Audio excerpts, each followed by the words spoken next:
은혜 받으실 말씀은 야고보서 3장 17절 말씀입니다. 오직 위로부터 난 지혜는 첫째 성결하고 다음에 화평하고 관용하고 양순하며 긍휼과 선한 열매가 가득하고 편벽과 거짓이 없나니. 아멘. 광주 만민교회 담임이신 박형렬 목사님께서 위로부터 난 성결한 지혜라는 제목으로 말씀 증거해 주시겠습니다. 사랑하는 성도 여러분, 오늘은 위로부터 난 성결한 지혜에 대해서 지혜의 필요성과 지혜가 제일이니 지혜를 얻으라 말씀하신 이유와 명철에 대해서 살펴보겠습니다.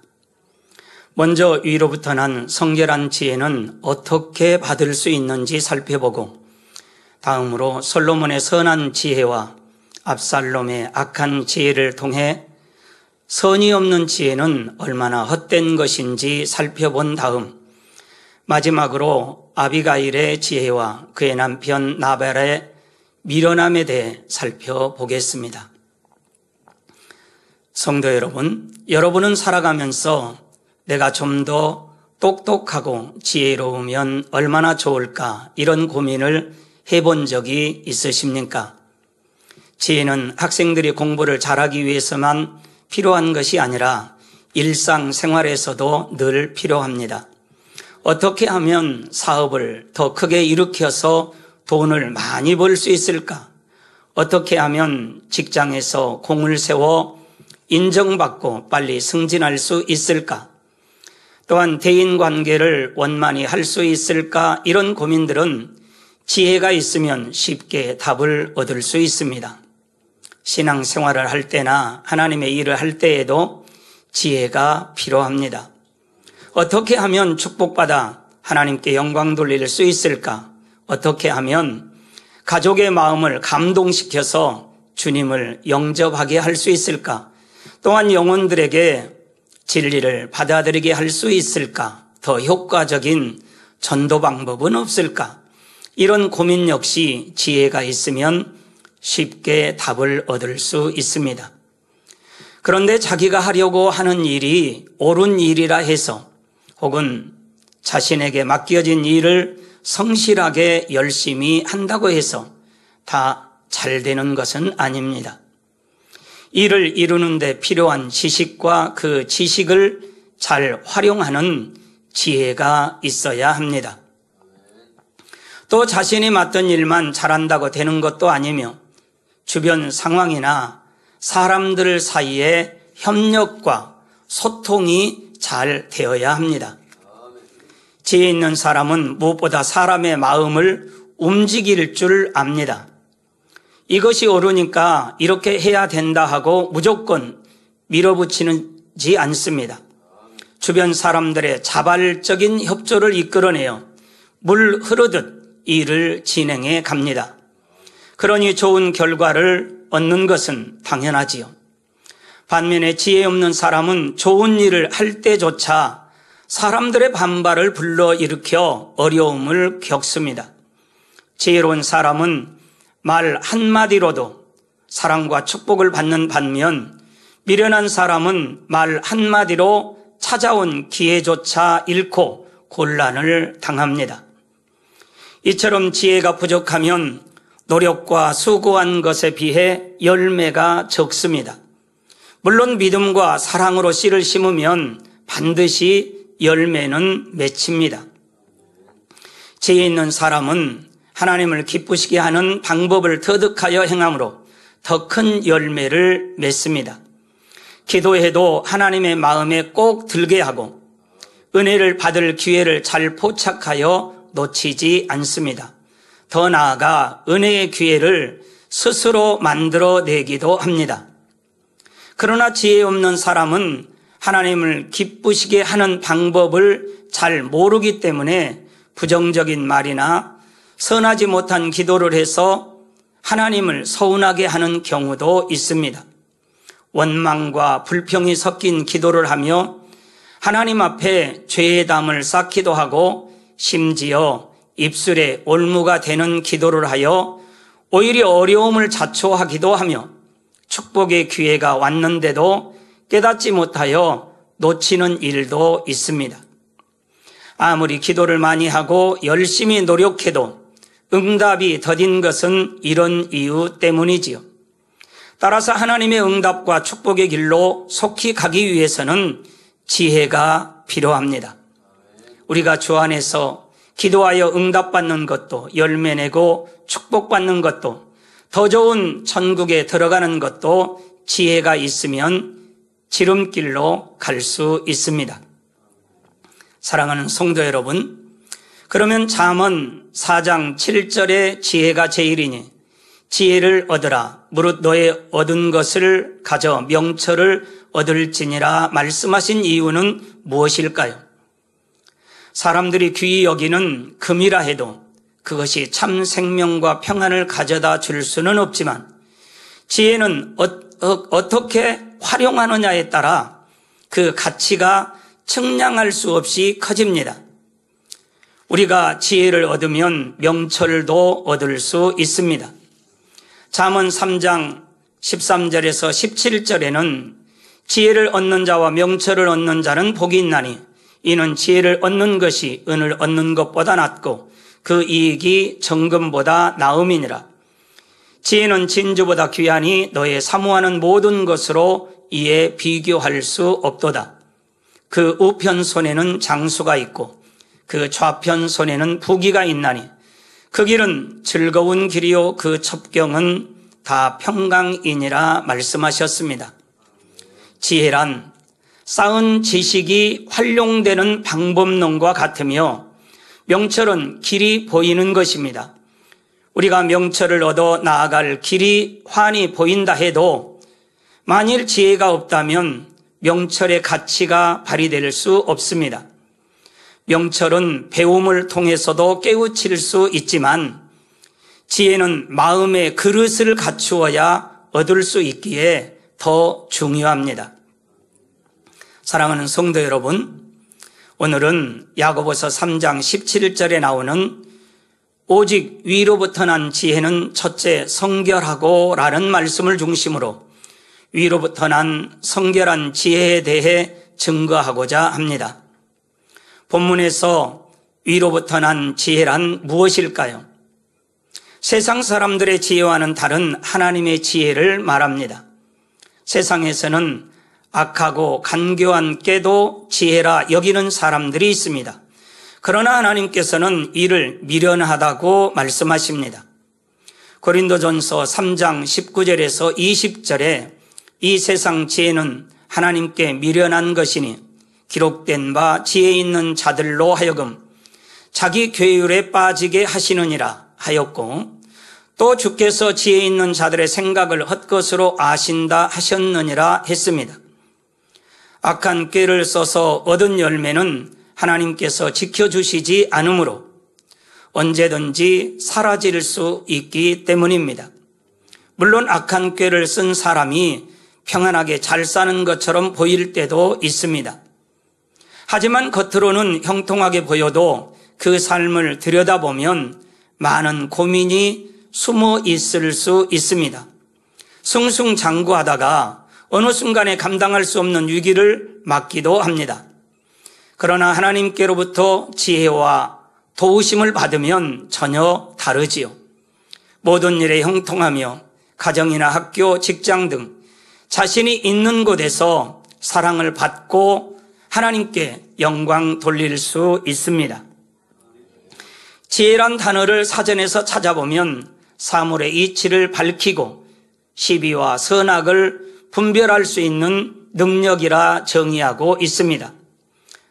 그렇다면 지식과 지혜는 어떤 관계일까요?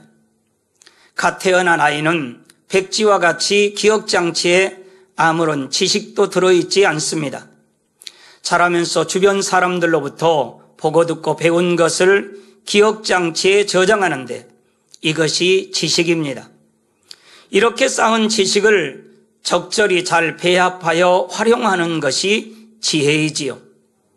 지식을 얼마나 잘 활용하느냐에 따라 지혜롭다, 지혜롭지 못하다 말하기도 합니다. 이 지혜는 성공적인 삶을 위해서 많은 영혼을 구원하기 위해서 하나님의 나라를 이루는 모든 분야에서 꼭 필요합니다. 먼저 위로부터 난 하나님의 지혜는 어떻게 받을 수 있는지 살펴보겠습니다.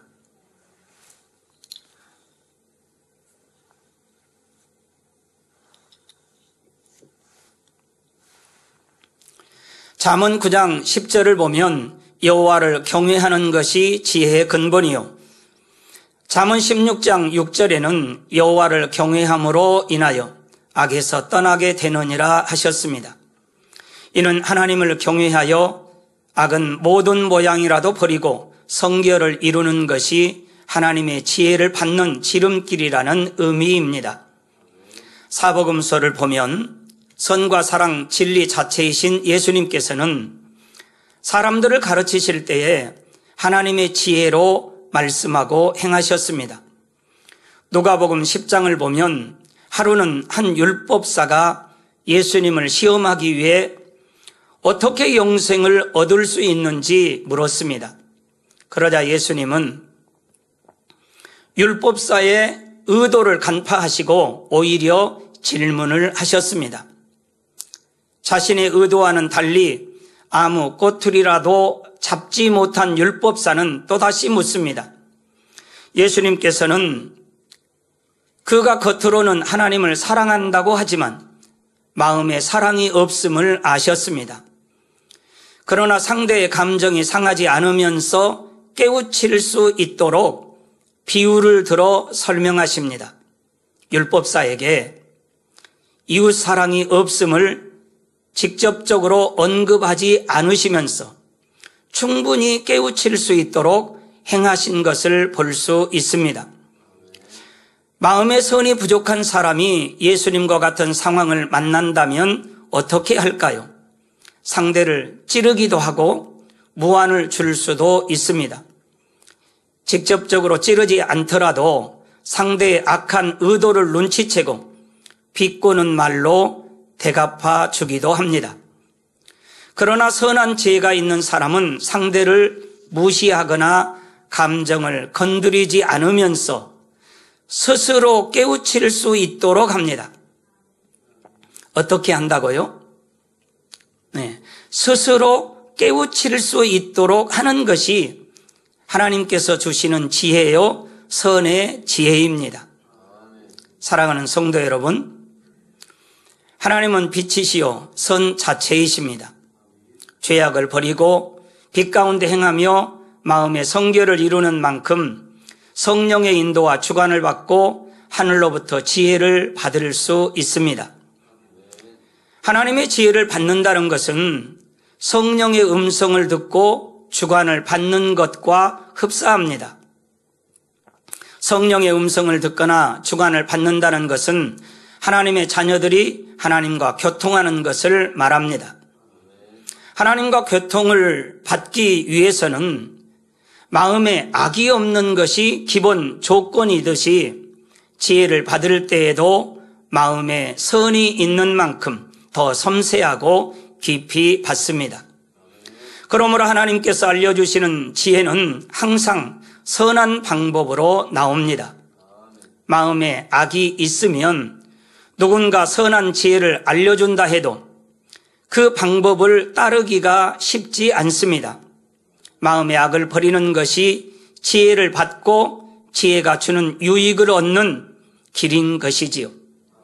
오직 위로부터 난 지혜는 첫째 성결하고 말씀한 대로 지혜로운 사람은 이런 것을 깨달아 하나님의 마음을 움직이는 선한 기도를 합니다.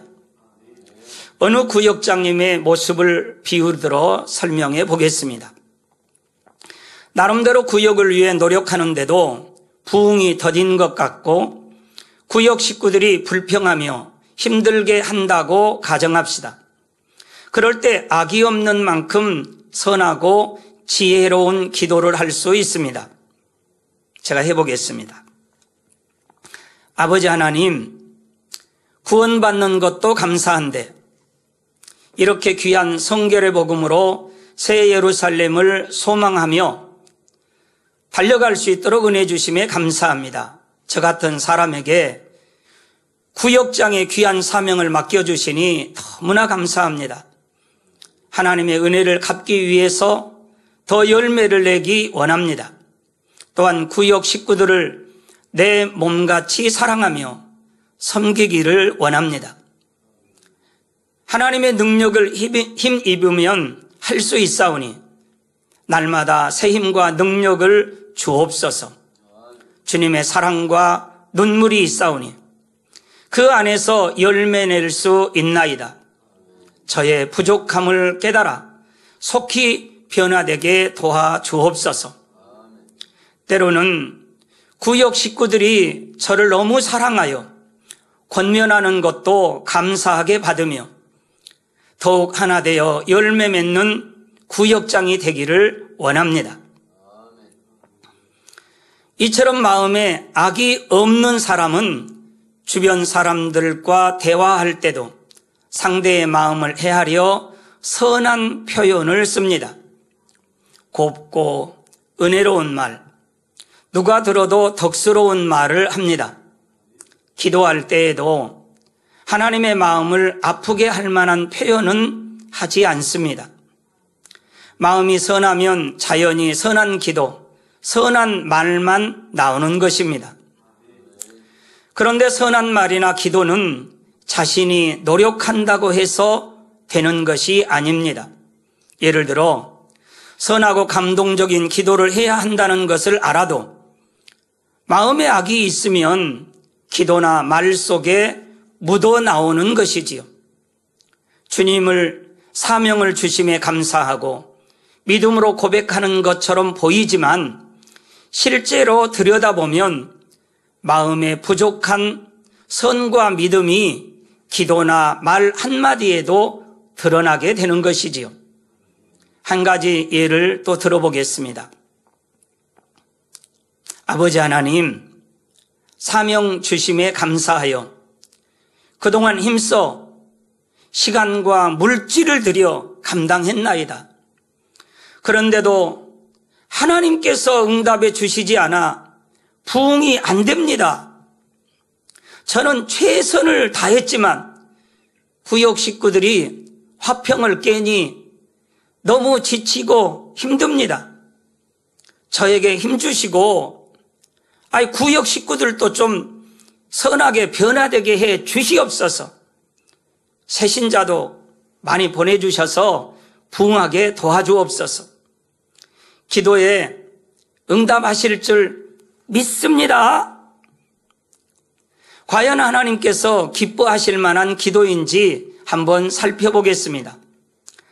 사명 주심에 감사하여까지는 좋지만 다음부터가 문제입니다. 자신의 노력과 시간과 물질을 투자하여 열심히 감당했는데 하나님께서 응답해 주시지 않아 부응이 안 된다는 것입니다. 자신의 문제를 누구 탓으로 돌리고 있습니까? 하나님 탓으로 돌리고 있는 것이지요. 더구나 구역 식구들이 화평을 깨니 사명이 힘들다고 하면서 그들을 변화시켜 달라는 것입니다. 이처럼 내 마음에 상대에 대한 좋지 않은 감정이 있으면 선하게 기도하라는 지혜의 말씀이 있어도 그것을 활용할 줄 모릅니다.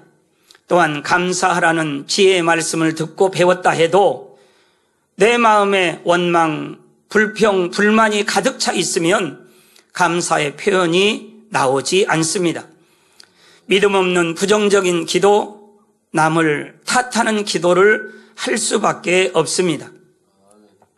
그렇다면 하나님께서 기뻐하시는 기도나 말을 하려면 어떻게 해야 할까요?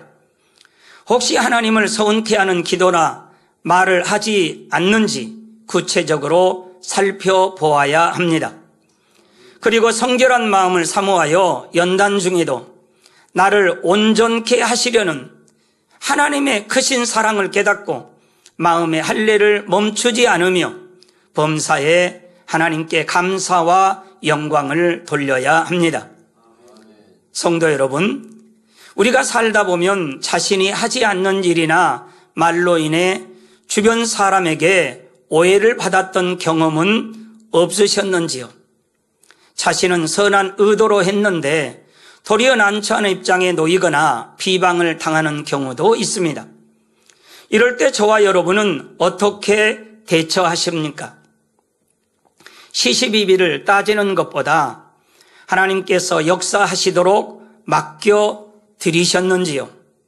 자기 입장을 변명하면 할수록 잘못된 인식만 쌓이는 것입니다.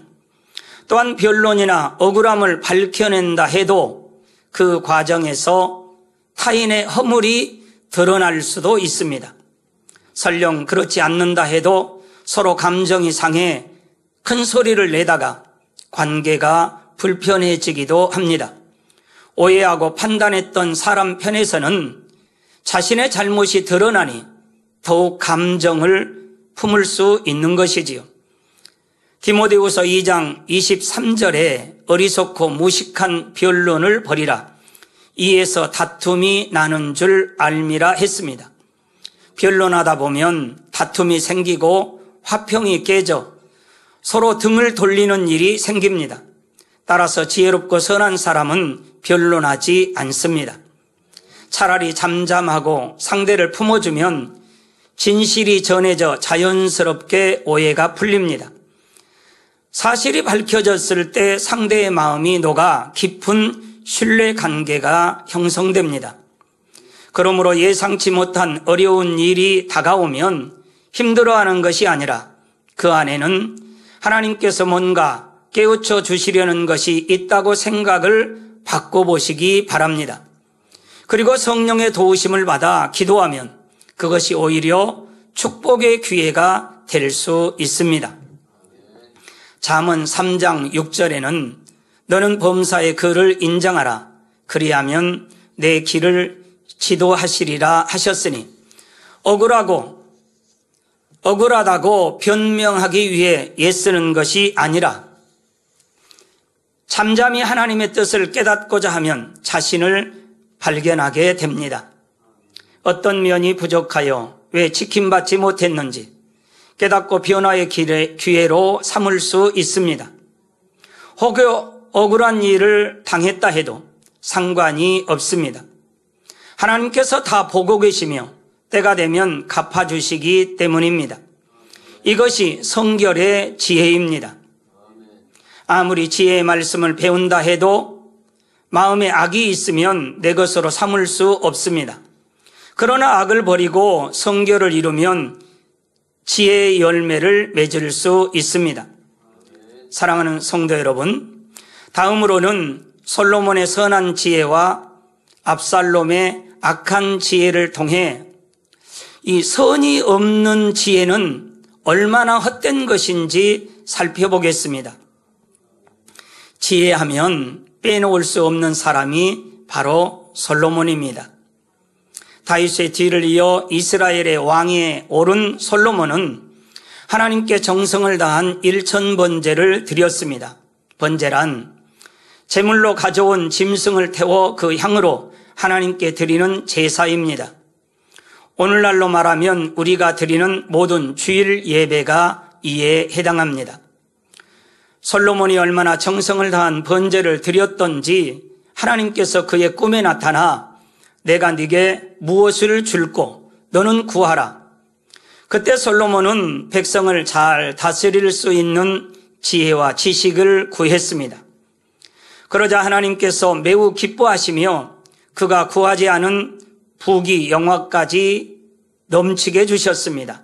역대하 1장 11절에서 12절을 살펴보면 하나님이 솔로몬에게 이르시되 이런 마음이 내게 있어서 부나 재물이나 전용이나 원수의 생명 멸하기를 구하지 아니하며 장수도 구하지 아니하고 오직 내가 너로 치리하게 한 내 백성을 재판하기 위하여 지혜와 지식을 구하였으니 그러므로 내가 네게 지혜와 지식을 주고 부와 재물과 전용도 주리니 너의 전의 왕들이 이 같음이 없었거니와 너의 후에도 이 같음이 없으리라 말씀하고 있습니다.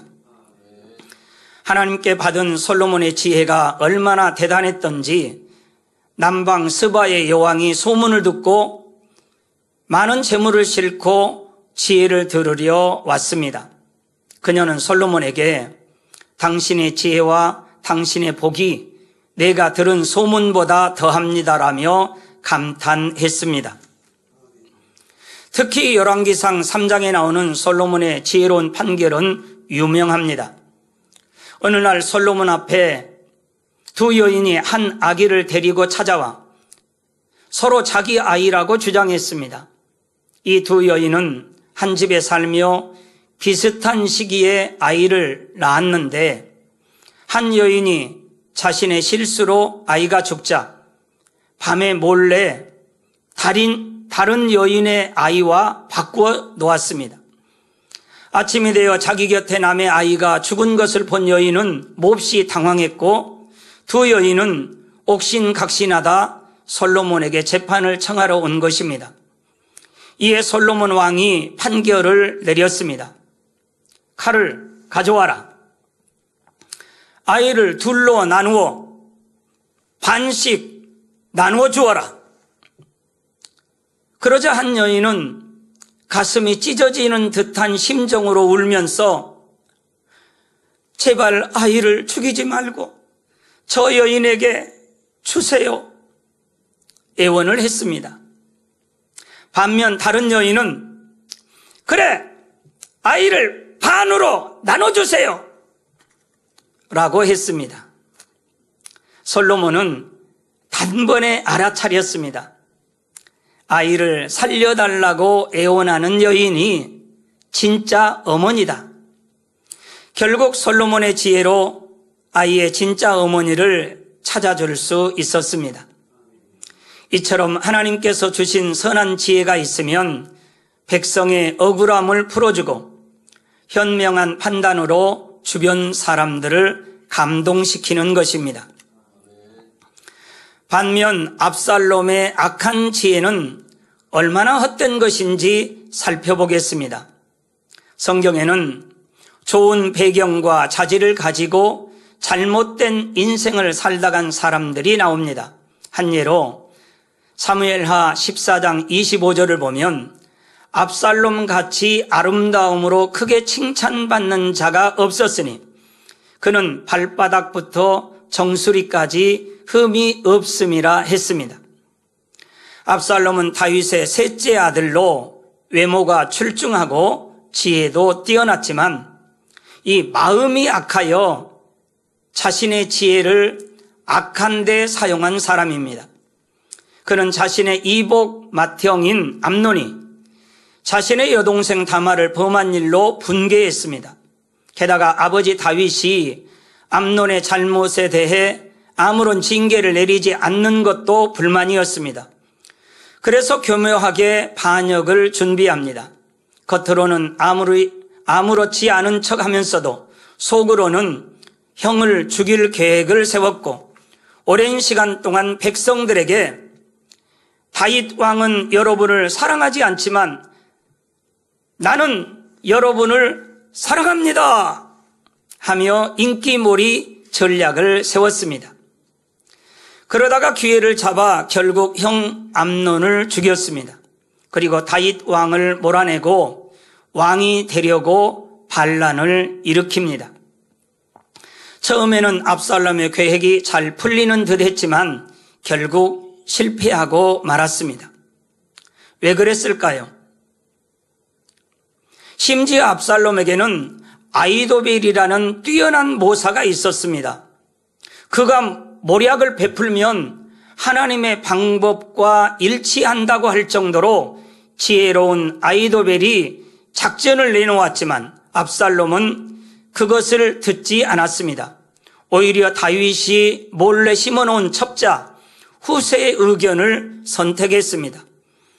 그 결과 다윗의 부하들이 전열을 정비할 시간을 벌게 되었고 압살롬은 패배하여 비참한 최후를 맞이합니다. 그는 머리도 좋았고 책략도 뛰어났지만 선한 지혜가 없었기 때문입니다. 압살롬은 악한 지혜로 형을 죽였고 또 자기 아버지를 배신했으며 하나님까지 대적하다가 결국 망하고 말았습니다. 이처럼 선이 없는 지혜는 헛된 것입니다. 마지막으로 아비가일의 지혜와 그의 남편 나발의 밀어남에 대해서 살펴보겠습니다. 아비가일은 죽을 수도 있는 상황에서 지혜롭게 행동하여 복을 받은 여인입니다. 이 이야기는 다윗이 사울왕을 피해 도망 다니던 때의 일입니다. 다윗과 그의 일행은 광야에서 생활하며 큰 어려움을 겪고 있었습니다. 어느 날 다윗은 자신과 부하들의 굶주림을 해결하기 위해 근방의 부호였던 나발에게 도움을 요청했습니다. 사실 다윗은 이전에 나발의 가축과 종들을 지켜준 일이 있었기 때문에 그가 도움을 줄 거라 기대했습니다. 그런데 나발의 반응이 어땠을까요? 다윗이 정중하게 도움을 요청했음에도 불구하고 나발은 그를 업신여기며 오히려 비웃었습니다. 다윗을 비굴한 사람으로 몰며 모욕을 주었지요. 이에 다윗은 크게 분노하며 무장한 400명을 데리고 나발을 치기 위해 그의 집으로 향했습니다. 이 소식을 들은 나발의 아내 아비가일은 경황이 없는 중에도 지혜롭게 대처합니다. 만일 저와 여러분이 이런 상황이라면 이럴 때 어떻게 대처하시겠습니까? 여기서 우리는 아비가일의 지혜를 배울 수 있습니다. 아비가일은 급히 떡과 포도주, 각종 음식을 준비하여 나귀에 싣고 다윗을 만나러 갑니다. 그녀는 상황을 정확히 파악하고 지금 다윗에게 가장 필요한 것이 무엇인지 깨달았습니다. 다윗을 만난 아비가일은 그 발 앞에 엎드려 지극히 겸손한 자세로 그를 높여줍니다. 사무엘상 25장 24절에서 25절을 보면 내 주여 청컨대 이 죄악을 나 곧 내게로 돌리시고 여종으로 주의 귀에 말하게 하시고 이 여종의 말을 들으소서 원하옵나니 내 주는 이 불쌍한 사람 나발을 개의치 마옵소서. 그의 이름이 그에게 적당하니 그 이름이 나발이라. 그는 미련한 자니이다. 여종은 내 주의 소년들을 보지 못하였나이다. 아비가일은 남편이 무례한 행동을 한 것을 인정하면서도 자신을 보고 용서해달라며 진실하게 간청합니다. 다윗이 분노를 가라앉힐 수 있도록 현명하게 말했습니다. 그녀는 단순히 사과한 것이 아니라 다윗이 얼마나 위대한 하나님의 사람이며 앞으로 하나님께서 그를 크게 쓰실 것이라는 사실을 상기시켜 주었습니다. 그리고 다윗이 사람을 죽여 피를 흘리면 하나님께서 기뻐하지 않으실 것임을 은근히 깨우쳐 주기까지 합니다. 다윗은 아비가일의 진심 어린 태도와 지혜로운 말에 감동을 받아 오늘날 너를 보내어 나를 영접케 하신 이스라엘 하나님 여호와를 찬송할지로다. 또 네 지혜를 칭찬할지며 또 내게 복이 있을지로다 하며 마음이 풀어져 나발을 치지 않기로 결정합니다. 아비가일이 다윗을 설득한 후 집으로 돌아왔습니다. 나발은 왕처럼 잔치를 벌이며 취해 있었습니다. 그녀는 술 취한 남편에게 그날의 일을 말하지 않고 다음 날 술이 깬 후에 조용히 이야기합니다. 이것도 아비가일의 지혜로운 행동이었습니다.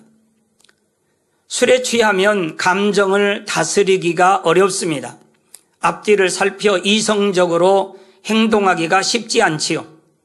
화가 나서 흥분한 사람도 마찬가지입니다. 자신에게 유익이 되는지 손해가 되는지 분별하지 못하고 거침없이 말하고 행동을 하지요. 나중 일을 생각지 못하는 것입니다. 이렇게 감정을 다스리지 못하는 사람들은 늘 후회하는 일이 생기지요.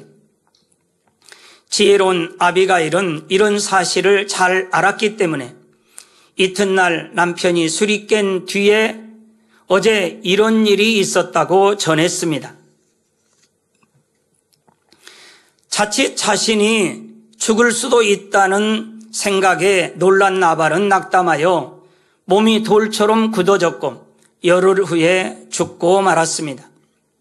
아비가일은 지혜로운 언행으로 자신과 가족을 살린 반면 나발은 교만하고 미련한 행동으로 결국 죽음의 길로 가고 말았습니다. 이처럼 지혜로운 행동 하나가 위기를 해결할 수 있고 반대로 미련한 행동 하나가 큰 화를 불러올 수도 있습니다. 우리가 어떤 보화보다 귀한 지혜를 얻고 싶다면 어떻게 해야 할까요? 야고보서 1장 5절에 누구든지 지혜가 부족하거든 모든 사람에게 후히 주시고 꾸짖지 아니하시는 하나님께 구하라. 그리하면 주시리라 하셨으니 지혜의 근본이신 하나님께 성결한 지혜를 구하여 범사에 형통하고 풍성한 축복을 누리시는 2025년이 되시기를 바랍니다. 사랑하는 성도 여러분, 성결한 지혜는 성결한 마음에서 나오는 지혜입니다. 그런데 아직 성결되지 않는 상태에서 우리가 실수했을 때 어떻게 해야 할까요? 다윗은 하나님의 사람이었고 위대한 왕이었습니다. 하지만 변화되기 전에는 큰 죄를 지었지요. 그는 우리아의 아내 밧세바와 간음한 후 그녀와 임신한 사실을 숨기려고 악한 방법을 동원해 문제를 해결하려 했습니다. 먼저 다윗은 전쟁터에 있는 우리아를 불러서 그가 집으로 돌아가 아내와 함께하도록 유도했지요. 첫 번째 계획이 실패하자 또 한 번 한 꾀를 내어 재차 시도했지요. 그렇게 하면 자신의 죄를 감출 수 있다고 생각했기 때문입니다. 하지만 이 계획은 두 번 다 실패로 돌아갔고 결국 다윗은 죄를 덮기 위해 또 다른 범죄를 저지르고 말았습니다. 그는 충성스러운 우리아를 전쟁터에 가장 위험한 곳으로 보내어 죽게 만들었습니다. 악한 지혜는 처음에는 문제를 해결해 주는 것처럼 보일 수 있습니다. 그러나 결국 더 큰 죄를 낳게 되고 그 결과는 비참할 수밖에 없었습니다. 다윗은 죄에 대한 보응으로 자녀가 죽어야 했고 형제들끼리 서로 싸우고 죽이는 비극이 끊이지 않았습니다.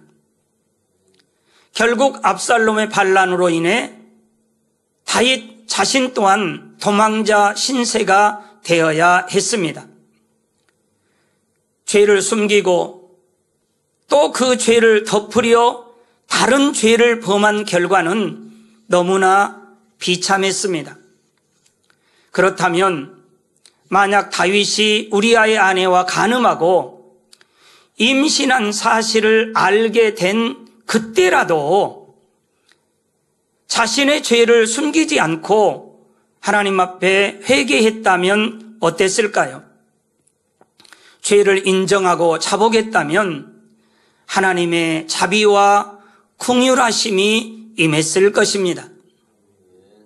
선한 지혜란 단순히 문제를 감추거나 외면하는 것이 아닙니다. 죄를 인정하고 회개함으로써 근본적인 문제를 해결하는 것입니다. 하나님과의 관계를 회복하는 것이 진정한 선의 지혜입니다. 우리는 살아가면서 누구나 실수할 수 있습니다. 그러나 중요한 것은 그 실수를 어떻게 대처하느냐에 있습니다. 실수를 잘못으로 인정하고 솔직하게 반성하며 고칠 용기가 있어야 한다는 것입니다. 아니면 숨기기 위해 또 다른 죄를 짓는 것은 차원이 다른 문제입니다. 예를 들어 우리가 거짓말을 했다고 가정해 봅시다. 그럴 때 내가 거짓말을 했구나 깨달은 즉시 성도님, 지난번에 제가 대화하면서 이런 거짓말을 했네요. 사실은 이렇습니다. 라고 인정하면 오히려 진실한 사람이라고 더 신뢰를 받을 수 있습니다. 하지만 거짓을 감추려고 또 다른 거짓말을 하게 되면 결국 거짓말장이가 되어 거짓이라는 깊은 수렁에 빠져 어려운 상황에 처할 수 있습니다. 한 번 거짓말하고 두 번 거짓말하면 계속해서 그걸 덮기 위해 거짓말을 하게 되는 거지요. 그러면 마음에 할례가 되지를 않습니다. 곤고하게 되고 이것이 침짓죄를 짓다 보면 히브리서에 있는 대로 화인 맞을 수도 있는 거지요. 우리는 그러한 일이 없어야 하겠습니다. 지극히 작은 것에 불의한 자는 큰 것에도 불의하고 지극히 작은 것에 충성된 자는 큰 것에도 충성하다 했습니다. 사랑하는 성도 여러분, 혹시라도 잘못한 일이 있었다면 악한 방법이 아닌 진실한 마음으로 회개하고 돌이키는 하나님의 선한 지혜로 해결해야 합니다.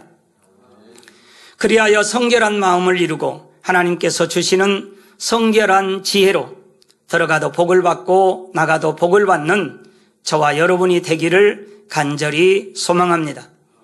결론입니다. 하나님의 지혜는 사람의 지혜를 초월하며 세상의 지혜와 다릅니다. 하나님의 지혜는 오직 선한 방법으로 이루어지기 때문입니다. 그 지혜를 깨닫기 위해서도 깨달은 대로 선을 행하기 위해서도 우리는 먼저 무엇을 해야 한다 했습니까? 마음에 성결을 이루어야 한다 했습니다.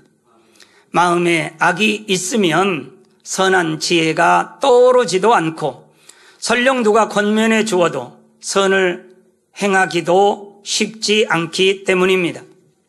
세상에서는 악하고 간교한 것도 지혜라고 합니다. 그러나 하나님께서는 이를 미련하다 말씀하십니다. 악한 꾀를 써서 얻은 열매는 하나님께서 지켜주시지 않으므로 언제든지 사라질 수 있기 때문입니다. 물론 겉으로 봐서는 악한 꾀를 쓴 사람이 평안하게 잘 사는 것처럼 보일 때도 있습니다. 그러나 겉으로는 형통하게 보여도 그 삶의 내면에는 얼마나 많은 고민이 숨어 있는지 다른 사람은 알 수 없습니다.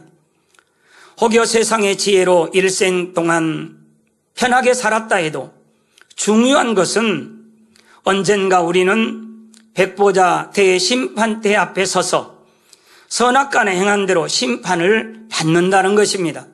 어떤 사람들은 지옥의 불과 유황으로 떨어져 고통을 받습니다. 유황못으로 떨어져 고통을 받습니다. 어떤 사람들은 천국의 낙원이나 1천층 또는 2천층이나 3천층, 어떤 사람들은 새 예루살렘 성에 들어가 찬란히 빛나는 금 면류관을 받습니다. 저와 여러분은 어떤 곳에서 어떤 모습으로 어떤 면류관을 받기를 원하십니까? 우리는 성결되어 성결한 지혜로 온집에 충성함으로 새 예루살렘 성에 들어갈 수 있다는 그런 믿음과 확신을 가지고 기도했으면 좋겠습니다. 우리가 변함없는 마음으로 성결을 사모하여 불같이 기도하면 성령의 도우심을 받을 수 있습니다. 그 도우심에 작은 것 하나부터 믿음으로 순종해 가다 보면 더 큰 믿음으로 우리를 성장시켜 주십니다. 그렇게 믿음으로 순종하다 보면 나도 모르는 사이에 반석을 지나 영으로 온영으로 들어갈 수 있습니다. 그런 믿음과 소망과 사랑으로 하루하루를 늘 승리하여 훗날 새 예루살렘 성에서 해같이 빛나는 저와 여러분이 되시기를 주님의 이름으로 기원합니다. 들으신 말씀 상고하면서 통성으로 기도하겠습니다. 사랑의 아버지 하나님, 위로부터 난 성결한 지혜를 사모합니다. 솔로몬의 선한 지혜와 압살롬의 악한 지혜, 그리고 아비가일의 지혜와 그의 남편 나발의 미련함을 통해 선이 없는 지혜가 얼마나 헛된 것인지 깨달을 수 있도록 은혜 주심에 감사합니다. 우리가 잘못했을 때, 그것을 깨달았을 때 바로 회개하고 돌이킬 수 있도록 은혜 주셔서 우리 마음에 성결한 마음을 이루고 성결한 지혜를 얻을 수 있도록 도와주옵소서. 우리 주 예수 그리스도 이름으로 기도하옵나이다. 아멘.